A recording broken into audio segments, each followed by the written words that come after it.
A2D Radio, real sports talk radio for the fans, by the fans, no agenda. These guys are the best in the business. Hashtag it. No notes.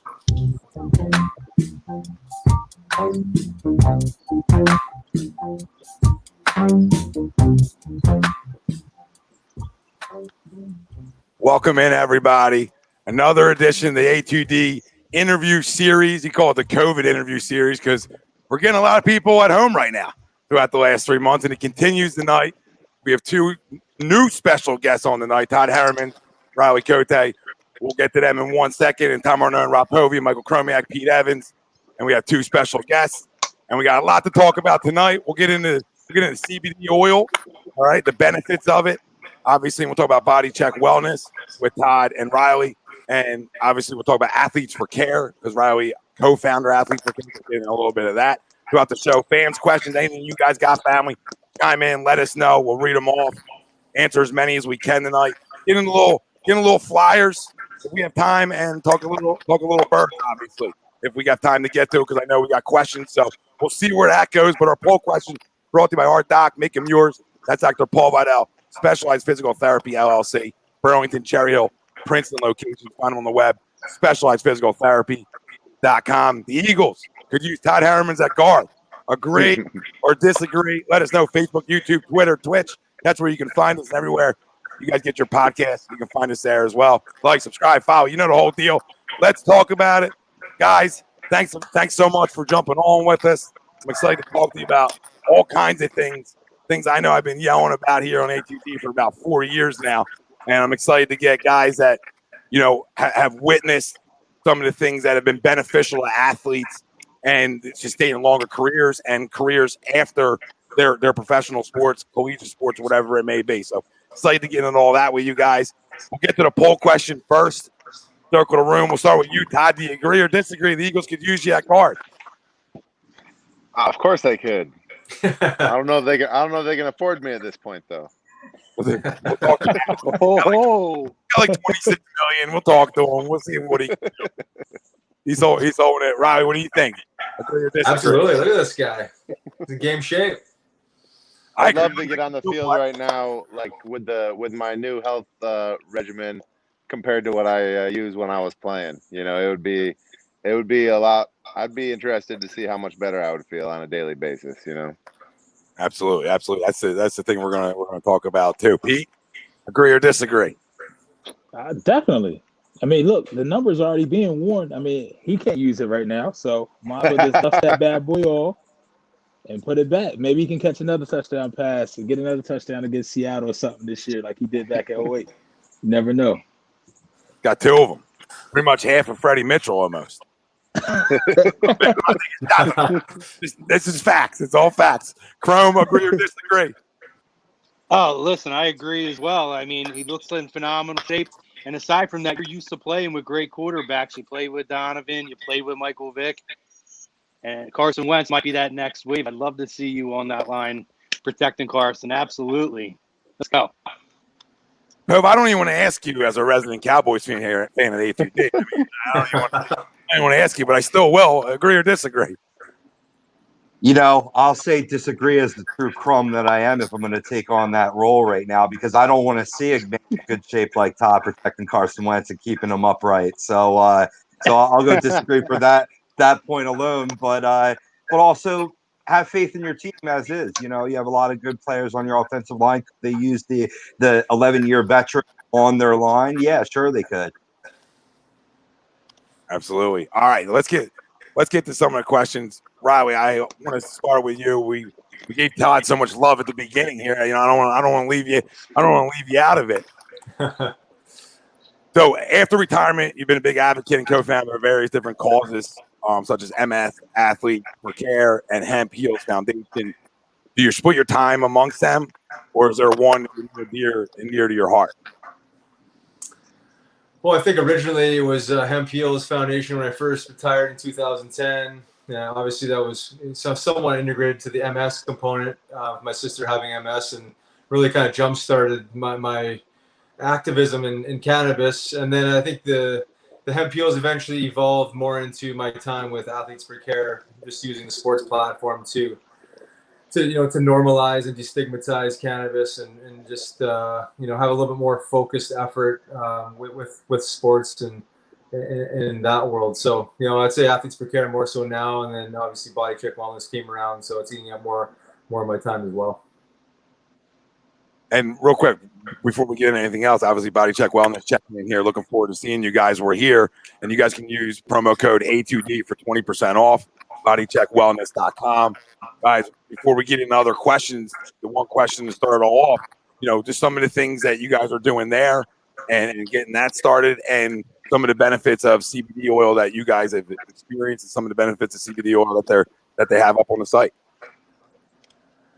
Well, I think the whole hemp-derived CBD play is a different, I'd say, dimension of the cannabis plant, in the sense that most people associate cannabis with being high, and there's this other world of cannabis-based products that offer a lot of these healing modalities, but that don't get you high. So you have within the BodyChek Wellness brand, hemp-derived CBD products as well as functional mushroom blends. So we have tincture oils, underneath the tongue, 1,000 milligrams, 500 milligrams. We have capsules, just depending on the delivery method that you prefer. And then we have topicals. And then we also do have blends of CBD and mushrooms. And just in the next week or so, we'll be coming out with just mushroom and another ingredient type of mushroom blend.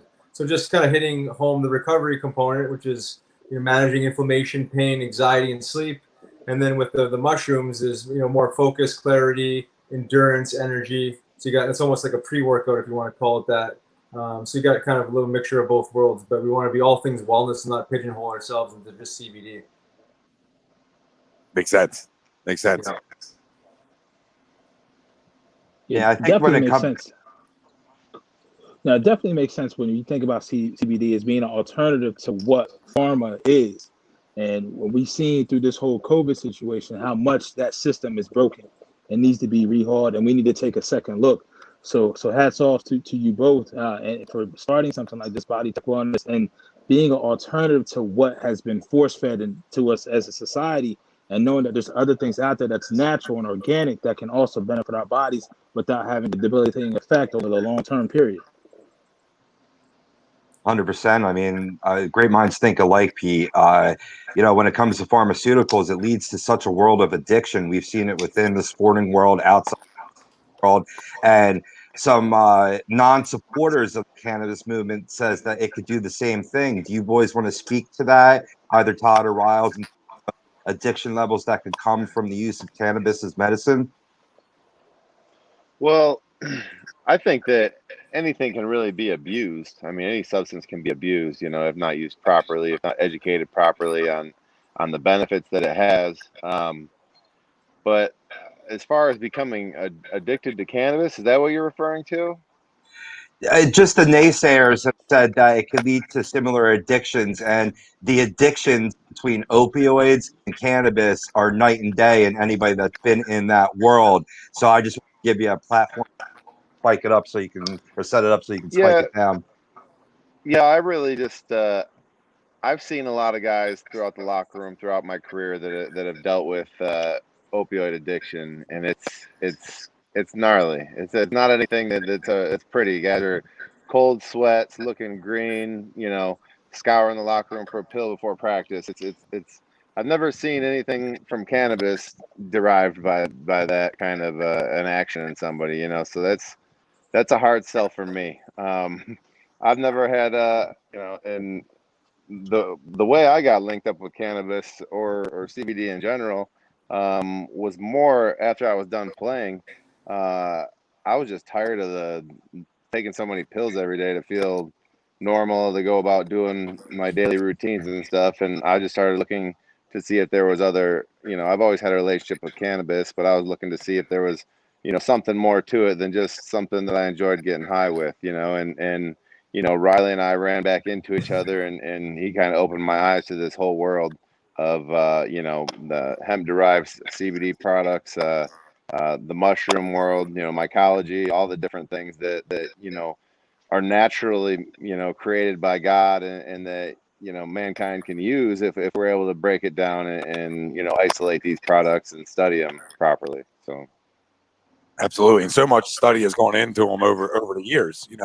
Like we talked about before we came on, I've yelled and screamed at what they're doing to some NFL players throughout their careers to get back on the field, and then the pressure too, not only in the NFL but the NHL as well. Two physical sports, the pressure, of always thinking your job's on the line, right? For a lot of guys, yeah, and wanting to get right back out there, and then the pressure support's doing them no favors, right? Maybe doing them a favor in the moment, but doing no favors long term for their careers, and killing guys' stomachs and so on, and then the addiction side of it, right? Where guys, it ruins lives. I've never met somebody in my life, and I met a lot of people. I feel like that marijuana or CBD has ruined their life.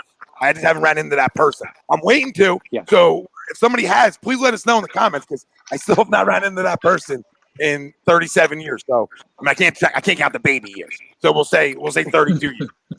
I never ran into the person. So a lot of people are chiming in the same stuff. Chrome, you want to go next? Yeah, I mean, just kind of piggybacking off of what Todd said too.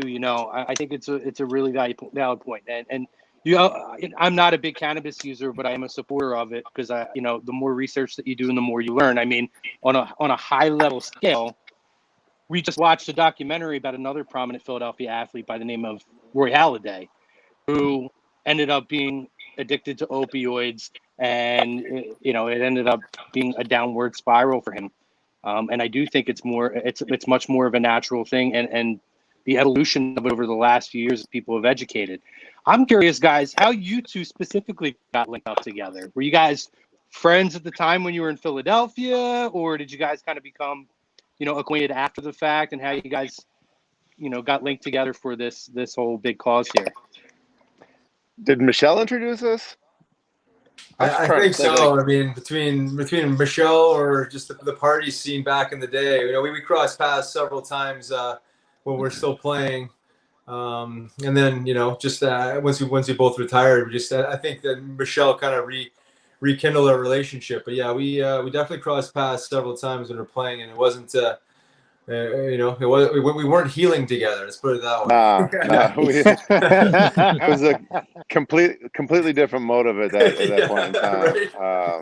Right. It was more destruction in a fast amount of time.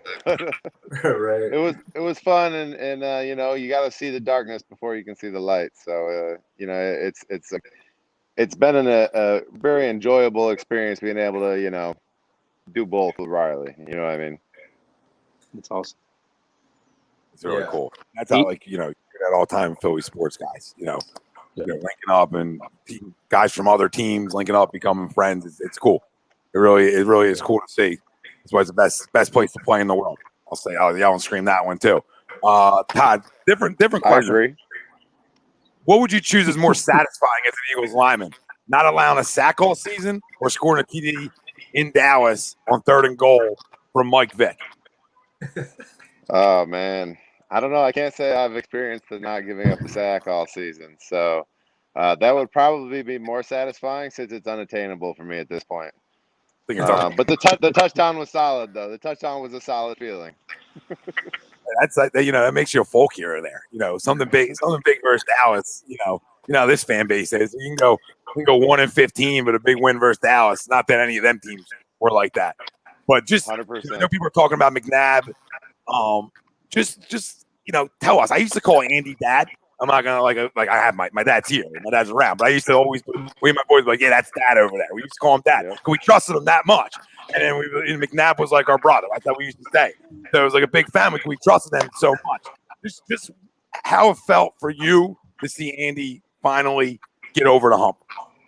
Oh man, that's tough to explain. Just because Big Red had been there for me through so many different things, and you calling him Dad is just like right on point, because that's how he treats all of his players, like he's an extended father to him.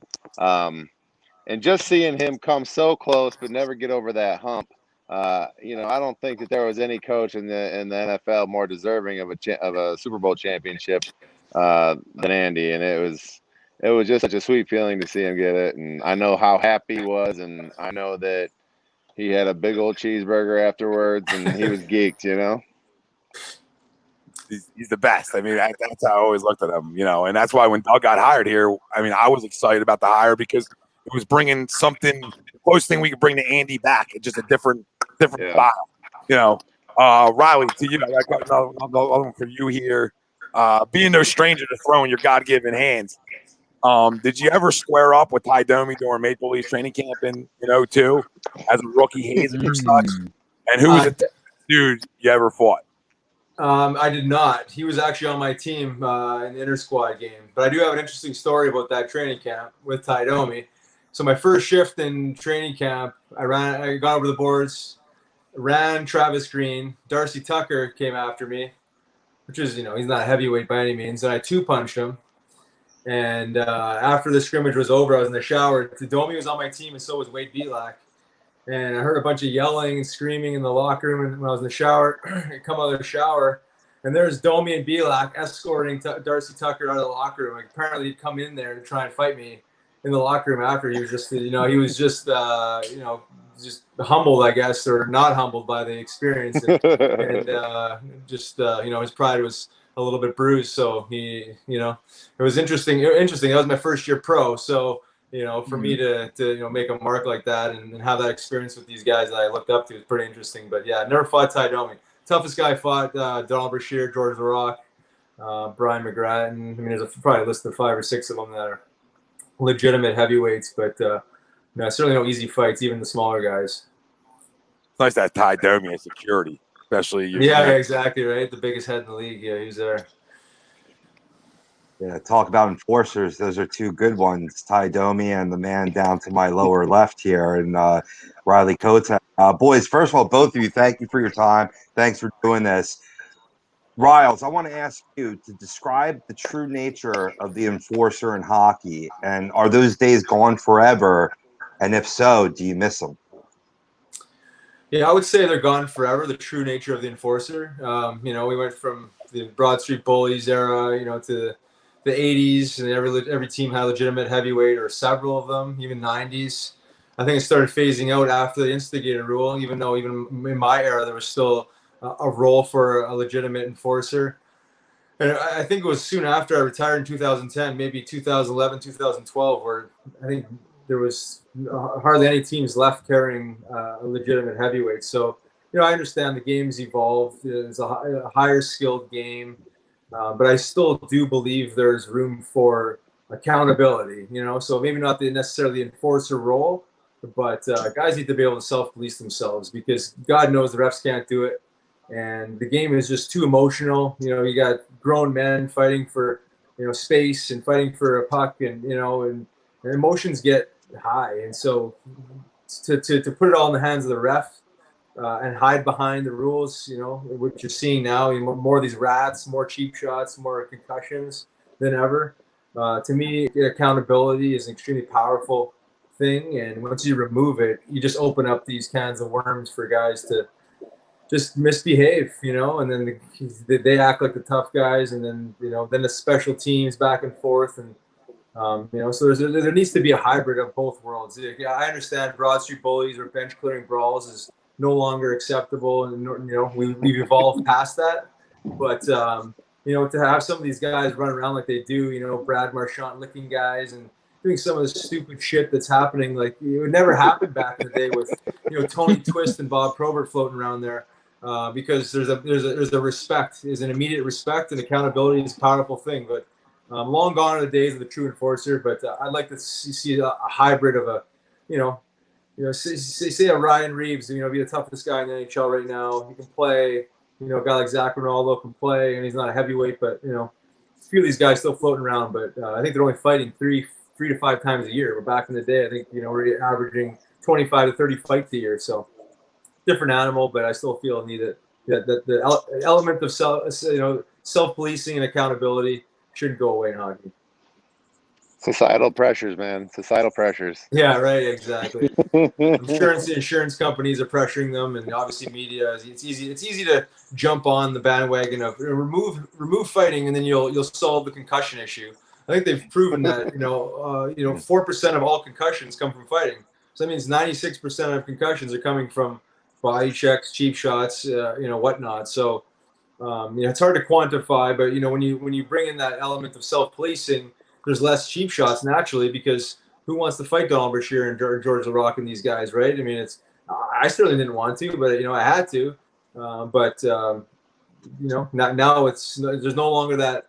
Not that it has to be about fear, but that element of, okay, well, if I cross that line and misbehave a little bit, there's going to be a repercussion. And I think that is powerful. It brings that respect to the game. It really does. Yeah, he brought up a great name, Bobby Cote. God bless his soul. Yeah, right. Exactly.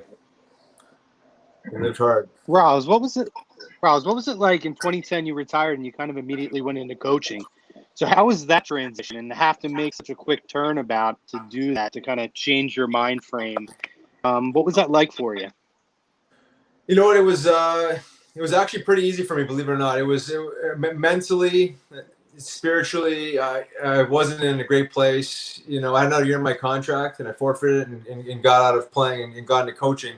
Not that I got into coaching to be a career coach, but part of my strategy was to get into plant medicine and heal, telling the honest truth. So there was an element of staying in the game and staying in staying in a sport that I loved, but also stepping away from the game itself. Whether it was the fighting, that hard lifestyle I was living on the ice, but I was living pretty hard off the ice, as Todd and I alluded to a little bit earlier. You know what I mean? The party habits were getting out of control, and as hard as I went on the ice, I was going off the ice. So I needed to exit that. So part of my strategy was to get into coaching to step away from the party, because I'm on the other side of the fence now. I'm no longer with the players, and I had to be more responsible, more mature, but also to really dive into my healing. That was part of the strategy.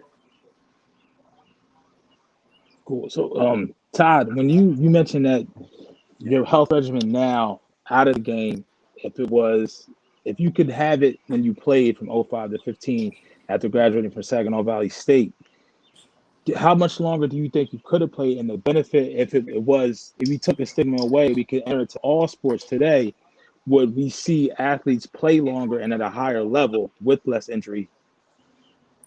I think you would definitely see extended careers.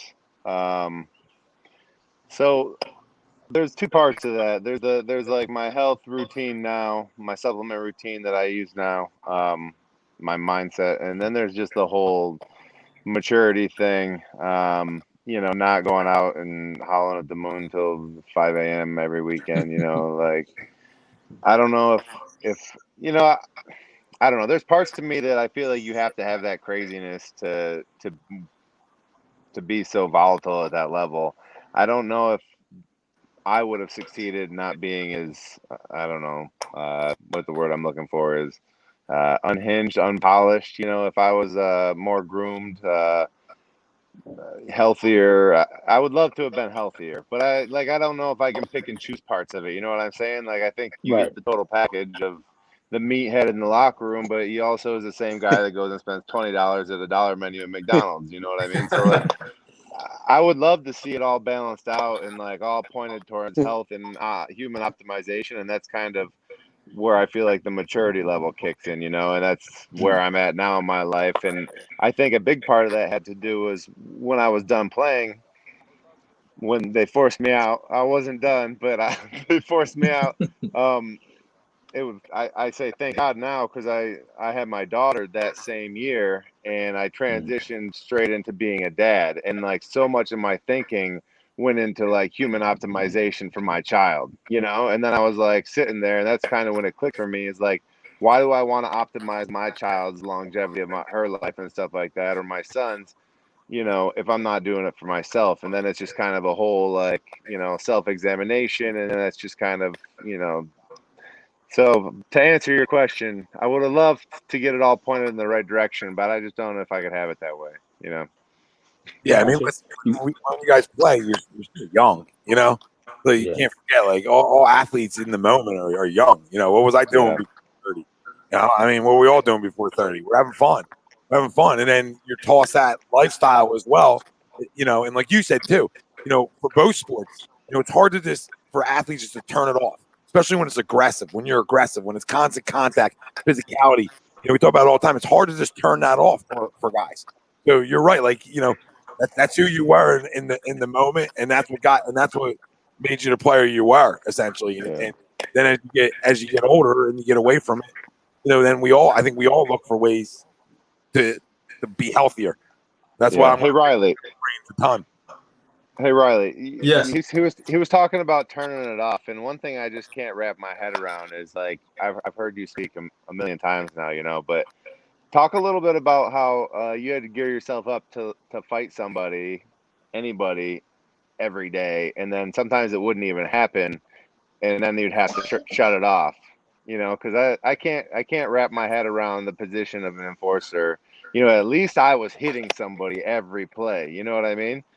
So how hard was that, like, mentally to go through? Yeah, that was honestly the hardest part. The fighting was the easy part. So it was just the mental preparation. It was like I try to explain it. It's like a chronic state of anxiety. So you're always anticipating a fight's going to happen, whether it's before the game, during the game, and then after the game, you're just thinking about the next game. So I like Todd said, like there's many games that I prepared to fight, expected to fight, and the fight never happened. So it's like, after you hop on the bike and you're just kind of sitting there, it's like thinking about the next fight, right? So it's like a lot of coffee, a lot of Sudafeds, whatever else I was drinking, Mountain Dew, and whatever else I was taking back in the day. But yeah, man, you're going to war, so it's you're jacking yourself up. You're inducing more anxiety than you probably should. I wasn't exactly a mindful fighter. You look at like martial artists and UFC fighters. These guys are pretty mindful, pretty dialed in. I was just like the biggest meathead ever. Just like I was just like just drink the coffee, just eat the pills, and just go out there and fight the biggest dude, the guy with the most penalty minutes. But that was strategy. And to Todd's point, I don't think I could have played that role if I was mindful. You know what I mean? Yeah, I think if you're a skilled guy, you can be healthy and really healthy and dialed in, and it probably make you more efficient, probably extend your career. But for a role like mine, probably and like Todd's talking about, like if you need to be like an animal, it's hard to be healthy. You know what I mean? Because the part of the reason why I did that is because I probably wasn't mentally healthy. You know what I mean? It was like I wanted to live my childhood dream. I knew I wasn't good enough skill wise, so I just knew I had to do this. But it's not for everybody. It takes a lot of mental energy. That was the biggest thing. I felt like I was just emotionally drained. 28 years old. It's like, do I got to go do this again next year? Like, fight 30 more times? Like, I'm done. As I proved myself I could do this, and I just don't really want to do it anymore because I think the mental toll it took was just it's hard to really to describe. But pre-game naps, you're thinking about fighting. Before the game, you're thinking about fighting. During the game, you're thinking about fighting. As soon as the game is over, it's like, and then you're just thinking about fighting the next night. So it's like, it's hard. It's just it's just emotionally draining. But glad I got out of it, and glad I got out of it healthy when it's all said and done. What's it like getting? What was it like getting a standing ovation like the Wells Fargo after a fight? Like, what did that do for you? Oh yeah, adrenaline like that. It's the best feeling in the world in the moment, right? It's like when you're fighting, you can kind of hear the crowd, but you're kind of like in the moment. But like after the fact, it's like it's an energy you can't describe. And I don't think you can ever really replicate it any other way. You could jump off a cliff with a parachute and you probably get some adrenaline, but to have 20,000 people on their feet fight, cheering for a fight is or just cheering in general is pretty pretty amazing. But that feeling don't last for long. You know what I mean? I think that's where you start chasing feelings outside of yourself. You know what I mean? And you can become attached to these feelings that don't last for very long. But yeah, it's an emotion and a feeling you can't describe. Very cool, but not sustainable, and not something that you really want to you leverage your whole life on, because I think you see a lot of people go down these dark paths because when that's over, it's like, well, what do you got? You know what I mean? It's like there's no more people cheering for you, so you see a lot of depression and a lot of issues, identity crises, if you want to call them that, after the fact, because no one's cheering for you anymore, right? It's like you're out of sight, out of mind. People forget and they really don't care, so very real. Like, what was when the link was rocking and rolling? Was there anything like it? Nah, not at all. there was some loud visiting stadiums, but they weren't cheering for you, So like when you're in the link and you're just dominating the other team and everything's going and the fireworks are shooting off and Fly Eagles Fly, everybody in the whole place is singing. It's just, I don't know, man. That's one of the things that's always going to stick with me. Probably longer than the feeling of catching a touchdown. It's just because, that was more frequent with just the stadium going nuts. And yeah, it's hard to touch. It's hard to touch those feelings when sports are over. A lot of them translate differently to watching your kids accomplish things, or they're more like wholesome feelings than they are really like alpha male dominant feelings. It's an interesting transition. Yeah. Sure. It's tough. Not a lot of guys. There's plenty of guys that aren't successful with it. You see it. Yeah. They after sport, like, what do you do? So, I think it's so important for like what you guys are doing and so many other athletes out there that are showing guys there's different directions you can go. There's different things you can get involved in and find something else you love, because it's all about finding something else you love, after the fact. What can give me that energy, if it's your kids, if it's, different causes, whatever. And I think it's so important for athletes to find that after their career, because if not, it's tough. It truly is. Yeah. Yeah, That's the biggest variable. Yeah. That's the biggest variable for real. It's an identity crisis. It really is. It's like your whole life has been the sport you play. That's been your whole identity. That's been your whole purpose. And once that goes, it's like, okay, well, now who are you? What do you do? And I think from what I see, and Todd, you could probably echo this, say with Athletes for Care, is like that's what the main thing you see is substance abuse, addiction issues, a lack of purpose, right? So they don't know how to spend their time. They're very structured, they're very disciplined, but they don't know where to, funnel their energy. So they land up developing bad habits and really just self-medicating in the wrong ways. And next thing you know, they're 6 feet under. So it's unfortunate. Mm. Yeah, it's like you got to fill that void. And for both of you, listening to your stories, for Riles, for you realized it and you transitioned to coaching right away. When you were a coach, it's kind of you had that 1 foot in, 1 foot out. And then for Todd, for you, when in 2015, back in December, when the coach said your services are no longer needed and the phone wasn't ringing, your daughter was born. Mm-hmm. So it's like you had those transitions, those key things, and that's just in any walk of life. And it doesn't mean if you're a professional athlete in any walk of life, anything that you do for a long time, and then it's just gone suddenly, and it's unexpected, and you have that void. It's so key to have that transition. I mean, hey, I'll be the first one. I deal with anxiety on a daily basis. Battle with anxiety for me too the last 10, 15 years. And it was brought to my attention with CBD oil. And it got me as an alternative, and it gave me hope to be able to tackle these things, as I'm a father myself. So it's very good to hear that even guys that we see on TV, that we have the names on the back of a jersey, that we see score touchdowns, that we see drop the gloves and give it to somebody. They don't even care about the penalty box for 2-4 minutes, for a major or a minor. That it's a walk of life that we all deal with. It's on a human level. And like you said, the human optimization. So I thank you guys for bringing this to attention. Yeah. No problem, man. No doubt. Yeah. I think it's all about finding a higher purpose. I mean, I'm not in a position of being a professional athlete, but I'd imagine when I transitioned in my life, it was always an opportunity. How can I raise my game, thinking outside of myself, my family, my community, for the greater good? And that sounds like that's what you gentlemen are doing here with this organization. Yeah, just trying to help people, It's about increasing quality of life. What I've learned, and I think Todd's learned as well, is that everybody's dealing with something. You mentioned that you're bringing that human element to it. It's everyone's got pain, whether it's physical pain, emotional pain, spiritual pain. Everyone's got something they're dealing with. So just being, more compassionate and empathetic towards other people, understanding that, there's no judgment. It's just everyone needs help. So just trying to offer alternative solutions, whether it's CBD or THC or psilocybin mushrooms or whatever it lands up being, that's actually a real true healing modality. We're trying to just push the good word out there so people have options, or at least they can at the very least read about it and understand the science behind it, because especially after this COVID thing, if there wasn't enough trauma and fear in this world beforehand, I mean, coming out of this thing, I read somewhere 51% increase on antidepressant medications, and anxiety's cranked to the roof, stressors are cranked to the roof. People need some legitimate healing. So, I mean, all we're trying to do here is push out the good word and help people along the way, because, I mean, I wasn't always in a great place, and I'm glad to be in one with a supportive family and finding these tools that really have helped increase my quality of life. I just want to share that with other people because, again, I just know that a lot of people are struggling out there, and they just need to hear this sometimes.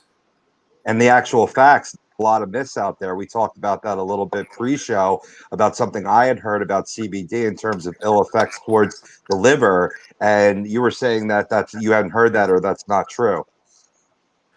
Yeah, I have not heard that one before, but again, I need to see it in context. If it's a CBD isolate, at really high milligrams or something like that. But if you're talking about full spectrum CBD, I've never actually heard something like that before. I mean, you look at all the pharmaceuticals, I think a good chunk of them really do tax the liver.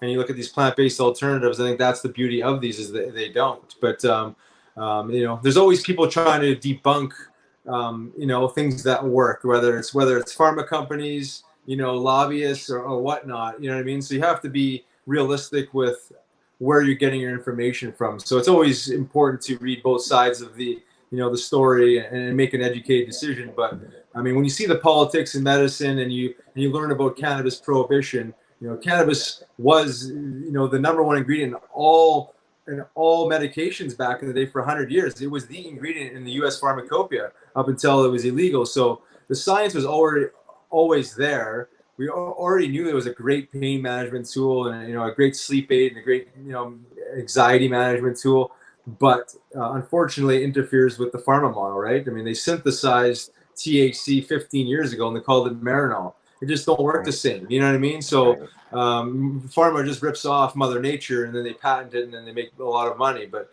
it just don't work. It just don't work quite the same. And you have people been fighting for years and years and years to legalize this. And we're talking about Mother Nature. You know what I mean? It can't be that bad, can it? I mean, but you've duped half the planet.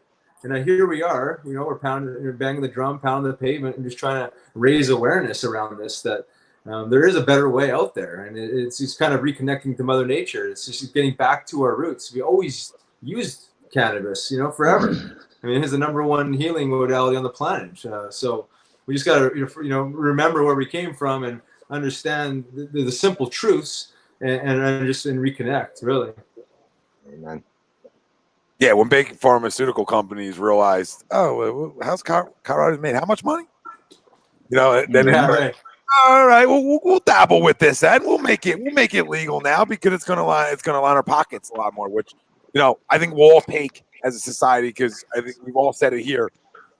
For pain management, the difference between painkillers and either CBD oils, hemp, THC, whatever it may be, drastic, and the difference of quality of life is drastic. It's not even close. And I think to hear two former pro athletes talk about it is so important to the public and athletes, in college and coming up, through the ranks. I think it's so important to hear guys who have been through the trenches, been through the war of what it takes to talk about how it's helping them after sports and sort of what it could have did for them during their time playing. Yeah. So right.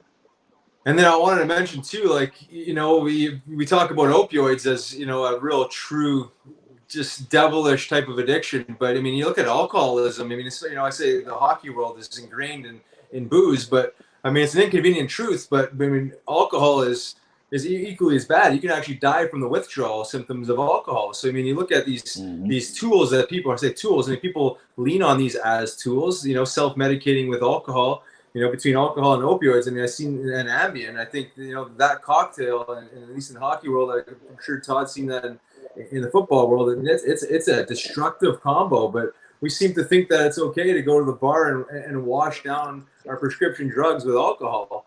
And then think that we're going to wake up in the morning feeling fresh and excited to live and well. But it's like, unfortunately, the laws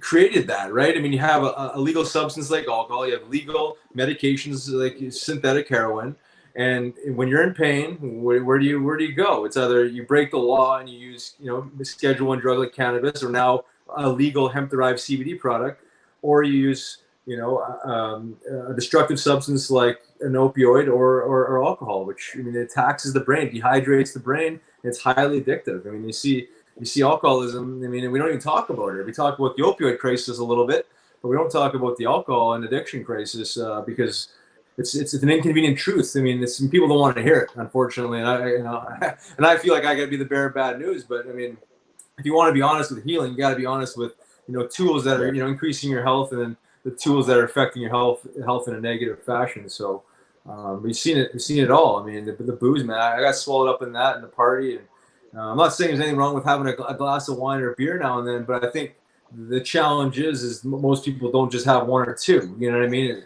It's 6 to 12 or 24. Right. You know what I mean? And then well, if you really think about what it is, you're replacing your blood with low doses of alcohol, which is poison. You're poisoning yourself. You're slowly poisoning yourself. If you didn't know that you were drinking alcohol and somebody just ingested a bunch of it into you somehow, and then all of a sudden you felt drunk out of nowhere, you'd be like, holy shit, somebody drugged me. I was poisoned last night, Yeah. So that's what it is. I mean, so true. I mean, I don't know. All the guys who use THC out there, you guys wake up with issues? Do you wake up like you have a hangover? I mean, with THC? That's what I'm saying. Like, no, I mean, that's the thing to you guys' point. Is like you wake up feeling fresh, you wake up feeling rested. Yeah. I mean, instead of passing out, you're actually sleeping. You know what I mean? You're actually getting sleep. Big difference. I have to use CBD. I have to use THC and CBD the next day to make up for the alcohol. Right, exactly. Yeah. And how many times I go to practice, I have to smoke some weed before practice just to mitigate my hangover. You know what I mean? I can't tell you how many times I did that. I mean, it's crazy to think about, but imagine if I could have been a little mindful and actually used it the right way. It could have been, and it's crazy too. I remember being young, not that much. I mean, maybe 8 or 9 years ago, when I would smoke a little weed here and there, and I'll say it on here. I would do that a lot if I was really heavily intoxicated. That's when I would smoke weed just to kind of bring me back. Yeah, and it would work. But it's crazy too, because when you're talking about these opioids and the alcohol, it was always taught to me too. It's like a line, right? And your mood's up here, and then it goes down, and then it dips back up, it goes down, and then your line continues to go down until you're taking more and more just to get to the norm, to get to your median, and you never see that with cannabis. I've never heard stories. I was never, in all the psychology classes and everything I took in college and all the education I've had, it's never been an issue with cannabis. It's more of a natural thing as opposed to constantly putting these toxins into your body that you're chasing that same median over and over, and till you get to the point where you'll never get back to that again. That's it. Yeah, it's a nervous system depressant. I mean, that's what it's a depressant. So I mean, it's affecting and targeting the nervous system. To you guys' point earlier, I mean, anything can be addicting, I guess, in theory, but the difference between these substances we're talking about, alcohol and opioid, even in Ambien and some of the, even white sugar, refined sugar, there's physical withdrawal. Caffeine, physical withdrawal. I don't know a physical withdrawal with cannabis. I think it's more dependency. People like it because it makes them feel better. But you're not going to be fiending, foaming out of the mouth, looking for a flower. You know what I mean? It's a completely different animal. I think people just have this, this umbrella idea of what, drug use is, and they just categorize cannabis flower and in that world with, heroin or ecstasy or cocaine. You know what I mean? Which is totally different effect on the brain. Which is the biggest thing. Yeah, it's completely like devil's lettuce, and it got labeled a weight drug early on, and once it gets, you're right, once it gets labeled into them things, people just can't look outside of it. And if you talk to a lot of some people about it, they're like, if you tell somebody that, oh, this person smokes or whatever, they what? Like that's still happening in 2020? But it's slowly going, it's slowly progressing, which is huge. It is. And what the irony of the whole thing is that, we've been raised to think that, cannabis kills brain cells, right? I mean, you've seen the old commercials of like, this is your brain on drugs and the cracked egg thing, where the U.S. government actually holds a patent on cannabinoids as neuroprotectants and antioxidants. So it's hypocrisy 101. They're saying that it's bad for you, it has no medical value, it's highly addictive. but they have a patent on the cannabinoids as neuroprotectants and antioxidants. So, once you start peeling back the layers and seeing the hypocrisy and the politics into it, it's hard not to, preach and spread the good word, because it's like we've been duped. We've been fundamentally misled, unfortunately. And we're talking about brain health. I mean, alcohol dehydrates the brain. I mean, the brain looks very similar to someone who has a heroin addiction too. It's like a spotty, holy brain. I mean, we're trying to nourish our brain, right? I mean, we're trying to hydrate it and keep it well. And it's hard to keep mental wellness when we're constantly putting our body through that stress of depressants and that poison. So that's what athletes for care is all about, that looking out for the athletes and their mental and physical well-being, correct? Yeah, that's it. And cannabis is just one dimension, right? I mean, cannabis is one of many tools. So we go heavy on that because it's been misunderstood, and the sports platform has a lot of power in the sense of sharing experiences. Guys have gone through a lot of physical pain, trauma, head trauma, concussions, the whole bit. But we're all things wellness, right? I mean, again, it's just one tool. You pair that with nutritional healing and meditation, yoga, breath work, and other plant medicines. There's many of them out there. It's not just cannabis. So we're teaching people how to be well, and and again, to your point earlier of the purpose, the identity, is helping guys find purpose. And I think it always comes back to helping people, whatever which way it is. It's giving back, it's helping, and you feel good when you give, and things seem to take care of themselves. Yeah, I actually have through this a buddy of mine. He's like a brother to me. His little girl, as I think is 4 or 5 now, she has autism, and they went through about 9 or 10 different medications to get her. She would go up, she would go down. She would have good periods. Her body would get used to it, and reluctantly, they tried CBD, and she's been on a management program for the last 2 to 3 years. Amazing. And it's gotten her to somewhat normalcy. To be in a normal social environment, to go to school, not have the mood swings. So it's just, even as we're sitting here all over the age of 30, and the first third of our lives are over with, now we transition into fatherhood. Some got nieces, nephews, things of that nature, but I don't know a medicine. You see it all the time. You can't go give a 5-year-old kid the same aspirin that I can take. CBD is one of the only things that, no matter which age, obviously the milligram amount, but no matter which age, it doesn't have to be broken down. You don't have to do anything else to it. Maybe change the dosage, but the same basic concept and formula is there. So it's good for everyone. And big pharma, the government, if it doesn't make money, guess what? They're going to bury it. So everybody's scared. They're scared of change. And I can't wait to see these, as we're breaking through social walls and breaking through social ceilings. I can't wait to see when that happens in the medicine world and cannabis gets back to where it needs to be. Yeah, well, I'm excited to get, that's so spot on, because I'm excited to get, not only for what you're talking about, kids and everything else, I'm excited to get it for one of my dogs who deals buddy. I'm excited to see how that's going to help her. Now, she's healthy for 11 and 12, and she plays with the younger one all the time, who's bigger and stronger than her, but I'm excited to see how it helps with some of her anxiety. Like little things like we'll sit in the closet, like you can see it, but obviously the dog can't talk back to you. Like, hey, what's wrong? I got a little anxiety going on. Can you help me out? So I'm excited. I'm excited to get it, and I'm excited to see what it does for her. And obviously, I already know what it does and how it helps my body recover from throwing at times 3,000 pitches a week. At 37 years old, and somehow the arm still feels good.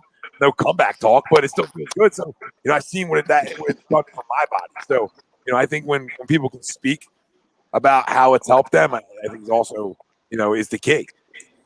And it's the whole process of people, that run the alcohol, run the prescription painkillers, like Pete said, and like you guys have been saying, Big Pharma runs the show, right? Big Pharma runs the show. So, you get in an accident, you get in something like that. What do they want to automatically give you? And not just in the hospital. In the hospital, some things are needed, right?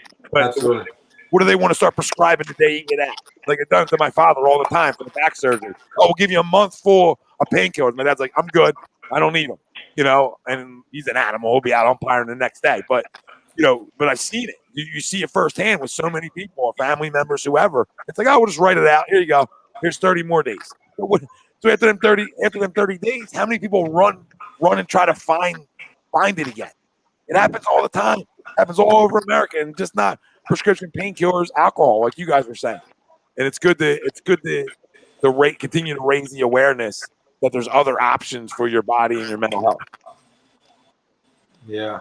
And don't get me wrong either. Like when I talk about, pharma like that, like to your point there, like pharma's done some amazing thing for emergency situations. Like, reattaching arms and keeping people alive in the moment. I think where they've hit the bullseye on the wrong target is chronic disease, chronic inflammation, chronic stress, chronic anxiety, chronic sleep issues, right? I mean, that's where I struggle with the model, is because there's certainly better ways, and not, just less destructive ways to do that. We don't have to be taking 20 pills just to get through the day.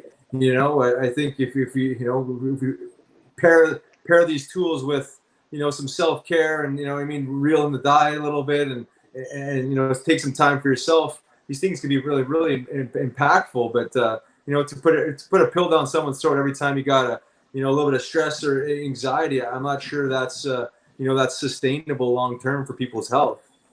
Well, I see it with my mother, who uses medical marijuana, daily, on just what it does to her, just how it springs her up. You know what I mean? It gives her energy.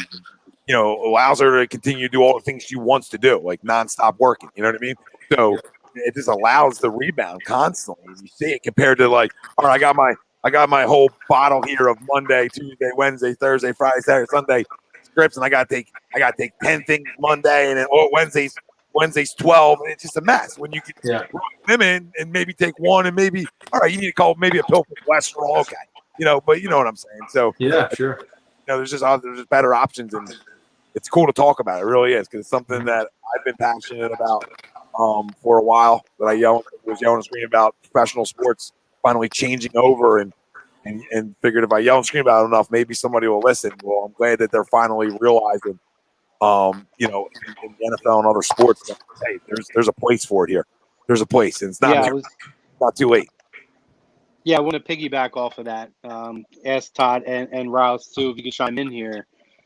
With the NFL kind of starting to loosen up a little bit in terms of, how they're doing their testing and the acceptance of, THC and cannabis, to where we're not vilifying people anymore. There's a time where guys were getting suspended and their name was put out and they were dragged through the mud more than people who got in trouble for physically abusing, women. And they were made to be these Josh villains. Gordon's a perfect example. Josh Gordon's a perfect example. Josh Gordon, it's like the guy's been suspended for 4 years, it feels like. You know what I mean? Right. So, So kind of looking at it now and seeing that the NFL is taking, a big stance on that in terms of, starting to progress to accept it. And do you guys feel like professional sports is opening up to it? And now, or do you feel like there's still a little more ways to go for them so that it's fully accepted? Yeah, I think both of those things. They're opening up to. You can tell by, not penalizing as much for failed drug tests is what they're going to do this year. They still got a long ways to go, though. I think that you could get CBD in every organization, the plant in some aspect, to help these guys and help extend their careers. And, what we were talking about earlier, like if I'm an owner of a team, I don't want my guys out pounding bottles of vodka and popping pills and fucking snorting rails in the bathroom before they go out and try to get laid. I want them on their couch, smoking weed, falling asleep, getting good and rested, and then coming into work the next day. That's easy. Calling somebody up. Tinder's a thing now. I mean, you don't got to go to the club and, I just think that as an owner, there's no negatives to implementing some sort of cannabis or hemp program into your organization. I think there are only positives at this point. And the first guy that's going to do it is going to, I don't know who it is, but they're going to be a game changer, and everybody's going to follow suit, or else they're going to be stuck in the mud. Yeah. I remember an old ESPN article about the Portland Trailblazers. I don't know if anybody remembers, but it was Damon Stoudemire and Rasheed Wallace. And they talked about, and this is, 10 years ago maybe, maybe even longer. Yeah, it was a while Longer, ago when right? they were there. Time Yeah. is flying. Time is flying. But Definitely more than 10. yeah, regardless of the years, it was just about Early that. mid 2000s. Listen, let me just like stay in 2010 right now. All right, let me just enjoy like I feel like I'm at 2010 still. But they talked about that the reason they didn't go out and they stayed home and smoked is so they didn't get in trouble. You know, if I go to a club, I go out, I'm going to get in trouble. What's wrong with me staying here? And I have no hangover. Especially basketball players, they're like 8 foot tall in the club. You know, Stick they out stick everywhere. out. Can't go anywhere. They can't hide. They can't hide. You know, you're 6'8", you're not hiding. Nowhere to hide. Oh man. So Just sit back, Tinder, and chill, man. That's all it is. Good thing that wasn't around when I was playing. So I got one more for both you guys, and little one-word associations. Riley, I'll start with you. I'll just run through them. So I want to give you, you know, a name or whatever. Just give me one word. Carey Price. My first and only snipe. Yeah. Phantoms. Color Cup champs. Hemp and cannabis. Best healing modality Coaching. in the past. Canada. My home country. There you go. I just, yeah. Maple. Maple. You say maple? Maple syrup? Maple syrup. Yeah. You know. With you talked about the thrill of the fight and hearing the roar of the crowd. Was the Calder Cup your crowning achievement, or how does the fights measure up to winning a trophy like that? It's a different type of adrenaline feeling, right? I mean, one's like an individual adrenaline where it's one-on-one combat, and you know what I mean. It's just you're in the zone, and it's a different type of adrenaline than that team adrenaline where you're feeling it with your teammates and you're hugging and there. I mean, it's a different type of the same energy, but people can connect to that energy more than when I'm fighting a guy and go to the penalty box, no one can really totally connect with my energy because they're sitting there and watching it. You know what I mean? Right. But when you're all in it together and you're hoisting the cup and that whole thing, it's a collective, positive energy for sure. So Todd, I got the same thing for you. We'll run through them. Cowboys. Pussies. Yeah, let's go. Andy Reid. The man. Donovan McNabb. 5 is alive. Let's go. Carson Wentz. Don't know him. Hemp and cannabis. Lifesaver every day.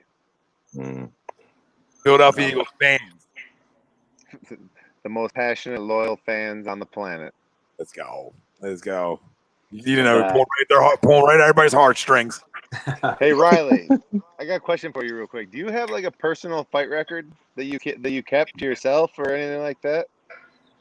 No, not really. No. I mean, but there's certainly fights that stick out. Yeah, exactly. I mean, so some are more clear than others, but there's some fights that some people think that one person won based on like just falling over, but if you're talking about like actual damage and punches connected, only the guys in the fight actually know that, and that's kind of like right more of a mutual thing. But yeah, it was just more just show up and let her buck and do it all over again, win, lose, or draw, So. Man, I would have been tallying them up. I would have been tallying. Every insane. Well, Todd's had his fair share of battles in his 11-year career on that line. Todd, who was the toughest man you ever had to block, and who did you love to just destroy? Oh, man. Albert Hainsworth was probably the single-handed toughest person to block. When he was with Tennessee, when he was with Washington, he was caked up. Shell of himself. He got the muck. Yeah. Let's see. I always had a problem blocking Chris Canty because usually I'm used to playing like blocking guys that were, shorter than me. Chris was this dude that was just taller than me. He could hit me with a swim move. Not a lot of guys could swim me, but I always had fits with Chris. Who did I like to push around? I I don't know if I really pushed anybody around. I felt like I always had a pretty decent game against Barry Cofield from the Giants. That was always a pretty fun game. But Guy, real quick before we let you go, we appreciate you guys jumping on with us. Your favorite teammate, if you have one. ooh, man, that's tough. There's so many different aspects to like Right. people being teammates and stuff like that. Like there's a guy that's gonna make you laugh no matter what, you know, and that for me was Trent Cole, you know, and that you always want that guy on your team. But like probably like one of the most loyal guys, always there for you. The kind of guy you want on your team. I would say either Jamal Jackson or Brent Selleck. Love that. 87. Yeah, two names that I would think, though. Two names that I would think they'd be great guys. Riley? Yeah, it's a tough one because I got a few guys. I mean, like Todd said, there's always the dressing room clown, Scott Hartnell. It's probably one of my most favorite teammates. I played junior hockey with him back in the Western Hockey League, so I've known him for years. But just a funny guy that always doing stupid shit and keeping the locker room loose. But there's a couple leadership guys in my time. My first captain was Jason Smith. I don't know if you remember him. They called him Gator, just like the absolute warrior. Just like he'd sit there and his hands and everything all crooked and disheveled, but just like a quiet, just peaceful energy about him. But like just respect. It's all I could remember him. Just like looked at him like, how can you not respect this guy? But there's certainly a lot of guys I play with I really enjoyed being with. There wasn't more than a couple guys that I played with in my whole career that I could say that I wouldn't want to be in the locker room with. So I was pretty lucky that way. Awesome. Gentlemen, you got anything else for the guys? Now, Todd, real quick, what does it mean when I say, I know Tom did the one word, but Juan Castillo, what did he mean to you and your NFL career? I feel like I owe Juan most of my NFL career. I feel like I probably, and I don't know, this is taking credit away from myself, but Juan was just such a hard worker. For people that don't know, he was my first offensive line coach that I had with the Eagles for, I don't know, 7 years, something like that. And he was just the man. He would, you didn't like him as a young player because he wanted you out before practice, an hour before practice, an hour after practice. He worked you to death. That's the only thing that he knew. But you respected the way that he got you to do the work, and with the technique and the work ethic and just everything that Juan instilled in me those first 6 or 7 years. I just don't even think that I would have, developed into the player that I am. He's the man. Thank you for bringing that up. Yeah, I'll ask Todd one more. I looked up some of your stats, and I was surprised to see that you weren't invited to the combine. What did it mean for you to be selected by the Eagles in the fourth 2005? Not only be selected, for them to trade up to get you at that position. Yeah, so that was the draft for me was a really weird kind of roller coaster of emotions. So I didn't go to the combine, but I spent, I think, like the first 2 weeks prior to the draft traveling all over the country. I think I visited like 13 teams or something like that. And I was taking physicals everywhere because I was like a late buzzword, building up to the draft. And all these teams are like, well, if they're looking at them, then we got to look at them. And then they start, looking at numbers and stuff like that. Well, I didn't never really have any conversations with the Eagles before they called and drafted me. I was actually a little like bummed out the second day of the draft because I thought I was getting drafted on the first day. So, back being immature and stuff, I was way hungover when I got the phone call to get drafted. But doggy. It was awesome, man. I got the phone call, and I think it was Tom Heckert was on the phone. R.I.P. Tom Heckert, great dude, great GM, drafted me. But he called me and he was like, "Hey, Todd, Tom Hecker with the Eagles. I think we're gonna trade up for you right here. Just hang on the phone for a minute." And then he was like, "Yep, all right," it went through. Welcome to Philadelphia Eagles. And then right after that, I think Andy got on the phone with me, said congratulations. And then Juan got on the phone with me and started installing pass protections for like 25 minutes, 30 minutes while my family was out popping champagne, cheersing. That's great. But it was cool. I mean, it was a hell of an experience. I don't know if I could ever get it to play out the same way again in another lifetime, but it was a lot of fun. Amen. And this was a lot of fun too, guys. We really appreciate you guys taking the time out, jump on with us. Can't thank you guys enough, and really, bringing awareness and making a difference, honestly, in people's livelihoods after sports and everything you guys are doing with BodyChek Wellness. As we talked about, everybody can go there. Use promo code A2D and get 20% off, not only for yourself, you got pets, whatever. It helps everything. Really, we already talked about this. We went into it. Helps everything. So if you haven't and you're looking for an alternative, maybe that's the alternative. If you already are, well, then we got you covered. Done and done. Right? And then obviously, guys, if you haven't, continue to check out, the great things these guys are doing over at Athletes for Care as well. Please check it out. Other great things for athletes, and you guys continue. So it's awesome stuff, guys. I can't say it enough how awesome it is what you guys are doing, after your playing career. And the more guys that do this, the more guys find what we were talking about, that passion after the fact. Yeah. Thanks for having us. Appreciate it. Man. Thanks for having us on for sure. We appreciate you guys. Appreciate Huge honor. Thank you so much for your time. We'll do it again sometime, and my Eagles fly. And we never got into it, but Riley, real quick, how far are the Flyers going to go? The Flyers going to go to the Cup still after everything that happened? Would I love to see that? I don't know, man. They got a good, really, really strong team, young core guys that are they're top of their game already. Got a good young goaltender. I don't know, man. It's a brand new season. Who knows? We gotta get going first. That was my last question, real quick. Do you think that this team is now built to go forward and sustain this for multiple seasons now? I do think so. Yeah. Again, you got the young core. I think a goaltender. They traded away Bob Grosky how many years ago? That was their franchise goalie, but now I think they have one. And to rally around a young guy he's got his head screwed on the right way. I mean, this guy, I coached him a little bit. I mean, he is legit. So it's amazing when you have confidence in the pipes, how the team rallies around him. So who knows, man? They got something special there. Yeah. They got a hell of a head coach too. Yeah, he's a good dude. Todd, real quick, over under Eagles 11-5.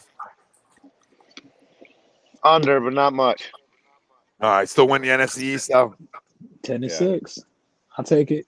All right, you can't say no. Yeah, you know what I mean. We know who's winning it. It's guys, we know how the off season works in Philadelphia. Yeah. We're gonna win the Super Bowl. You're right. Yeah, or Carson's not good enough, and the list goes on. You guys aren't in enough Facebook groups to see it. There's a lot of issues. I defend all players now because there's so many clueless people out there. And I feel bad for all you guys that have to play through all the cluelessness that really is out here. Not only in Philadelphia, it's everywhere. So I don't want to just label Philadelphia because I love Philadelphia, but it's everywhere. There's so much cluelessness. You see it now with social media that we didn't see 10 years ago. How many clueless people really are? We heard the boos, but we didn't really. We didn't understand. Like, wow, you're clueless. You're booing 5. We're booing 5. The 5 NFC title games. We're booing 5 now. So. Thanks, guys. We'll do it again. Absolutely, soon. Yeah. And, all right, guys. Thanks for having us on, for sure. Yeah. Talk to you guys soon. Thanks, guys. Thank you guys so much. Take care. Thank you. You too, guys. See you later. Everybody tuning in. This was brought to you by BodyChek Wellness. You guys can use promo code A2D. It's right on the bottom. You can see it. A2D, 20% off. All right. And then also brought to you by Specialized Physical Therapy, LLC, Burlington, Cherry Hill, Princeton locations. Find them on the web, specializedphysicaltherapy.com. That's our doc. Got to make them yours. I feel like a health advocate tonight. I feel good. You know what I mean? Like, I feel good. Like I feel cleansed. I feel like we cleansed the people tonight. We cleansed the palate. We're giving you a healthier lifestyle. I mean, how much more can A2D do for the people? right? We're tossing promo codes out like it's candy. All right, we're giving out more stimulus than the president did, right? We've given out more stimulus than the president from A2D poker Literally, yeah. on down. You take that 1,200 and you shove it. But A2D for the people, baby. Yeah, we take care of the people, man. Next time we have these boys on, hopefully it'll be in person and we can partake together. Yeah. Oh yeah. Partake eight. But no, I mean, both guys awesome, and you know, like listen, I'm not as, and you guys know this, I'm not a big cannabis guy personally for my own use, but I am very supportive of it. And what was great about this, the A2D interview series has been amazing. Yeah. Let's get that out there, okay? Every interview has been different. You will get something out of every interview. But what was awesome about this is, yeah, we talk sports, but we really did have a conversation about a very current event, about something that's going on now, something that's been going on for 10 years or more. Well, more than that. But for years and years, there is a misconception. And I'm a person who, if you would have asked me 6 or 7 years ago, I would have probably been the other way. But the education that you can get, even today, just learning things from hearing these guys talk, or things that they made me get intrigued to want to go back and research more, whether it's for myself or if it's to have the education to know if I have people around me who have certain issues, I can have them look at this as an option. I thought that those two guys were incredible with the way that they educated us. Yep. Everything. You're spot on, bro. Spot on, brother. So one of my favorite interviews that's happened on this studio, and hands down on this station. And when you come with information, you have instant credibility, and this is definitely an organization that's credible. Hey, and you look deeper, right? Like I brought up about on the show. It's important to hear from athletes, man. It's important to hear from guys that the bodies are hurting more than I am at 37, or you guys are at 37 because of the wear and tear. Whatever sport it is, I don't even care what sport professionally you played. There's wear and tear. You play baseball 162, babe, wear and tear. Okay, I don't care what sport you play. There's the wear and tear, and then there's after. And what I love to see is athletes who figure out a path after. And you look at two guys that talked about how they partied when they were younger and the fun they had. But to be able to be able to go in a different direction and now help younger athletes, guys that are professionals now, and give them a way to help their bodies heal better. We talk about it, man. Booby Miles didn't last long with the injection, right? Tore it again. It got worse, right? You fill up with painkillers, and that day, when you might be able to go out and play, but long-term effects of that, how's that injury going to continue to creep back on you? And I think it's so important for former players to continue to speak out for the guys in the moment now, right? Like the DeMarcus Lawrences that look like, like Stephen A. Lay off the weed. The guy, you understand what these guys go through? I think it was DeMarcus Lawrence, right? Am I right there? Yeah, it was DeMarcus Cousins. DeMarcus Cousins. Oh, was it Cousins? Boogie? Yeah.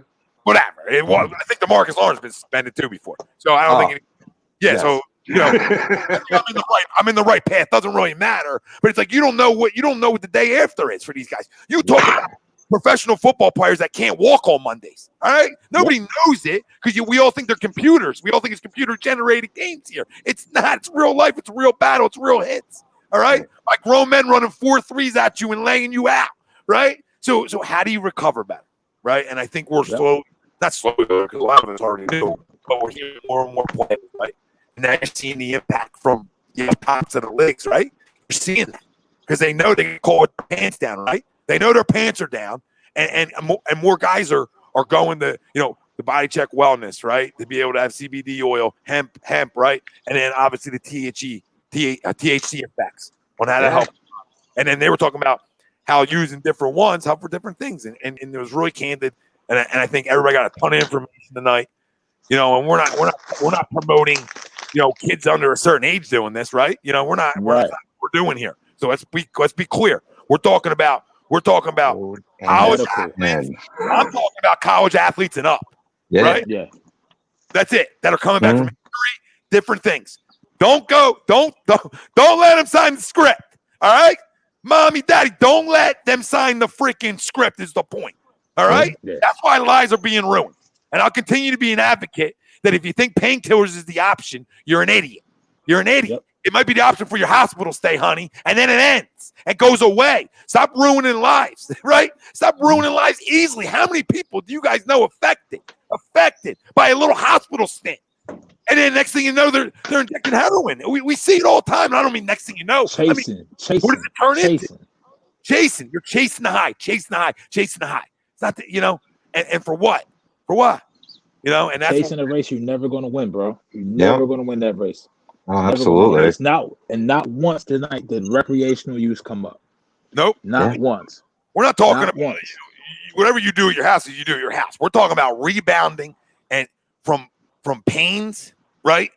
From different diseases, from athletes after their career and the pain they go through. That's what we're talking. We're talking about dogs, Chronic right? pain, yeah. We're talking about dogs. We're talking about kids with epilepsy, different things like that, right? We're talking about a whole list of things. So let's be clear, and Pete's spot on. We're not talking about young kids and promoting, go hit a bowl. That's not what we're saying, right? It's not what any of this was about.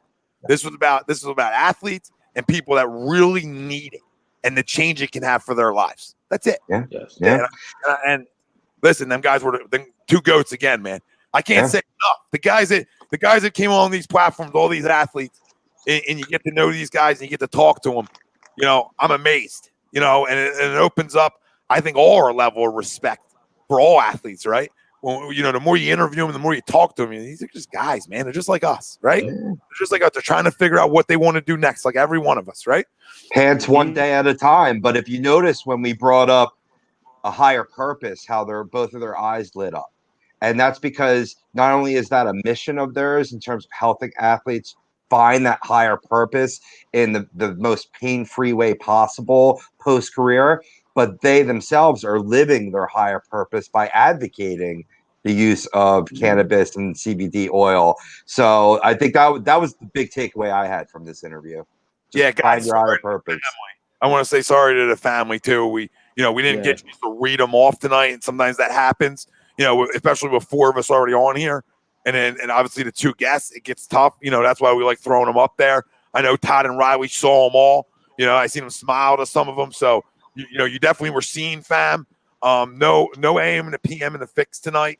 We'll be on with Jimmy Friday night at 9 on his new time slot. So we'll be on with him and we'll have some fun. I really didn't need the double dip tonight. So I didn't really supposed to do it, take an hour down because then we're talking about the caffeine addiction we talked about, right? We can't. Mellow yellow, sir. We can't. Boys, great job as always. And we want to thank Todd Herremans and Riley Cote again for jumping on with us. And BodyChek Wellness, that's what it is, right down there. You can find the link. Promo code A2D, 20% off, fam. Listen, we love you all. Continue to be safe out there. Continue just to be smart with everything that's going on in the world, but continue to live it, right? We love you all. For Tom Arnone, Rob Povia, Pete Evans, Michael Chromiak, Todd Herremans, and Riley Cote. We thank you all for listening. Shows all time. You already know it. Lazy Book and Hockey Happy Hour tomorrow night. My two boys to my right or left. I don't even know what side they're on, but them two guys, they're the guys. They're the guys that bring it to you tomorrow night. Chrome. Quick announcement too, because this has been asked, and I know it was asked on the hockey show at one point. The Bill Alfonso interview is now a 3-part series. Part 2 tomorrow, and we got him for next week as well. So part 2 with Bill Alfonso. Love it. My one-on-one with Bill Alfonso comes. It's like a book tour, right? It's like a book tour. I love it. Keep coming back. Get your whistles out, boy. Get your whistles out. And if you didn't know, before we run off the air, Charles Moran in the last 20 years had Tom Brady 3rd overall. So y'all sit on that. Watch that film. All right? Chuck, he needs to buy something from BodyChek Wellness because I think he has an issue. He needs to buy a lot. We love it. Maybe he already did. Maybe that's the issue. Could be. Boys, peace, fam. This is fun.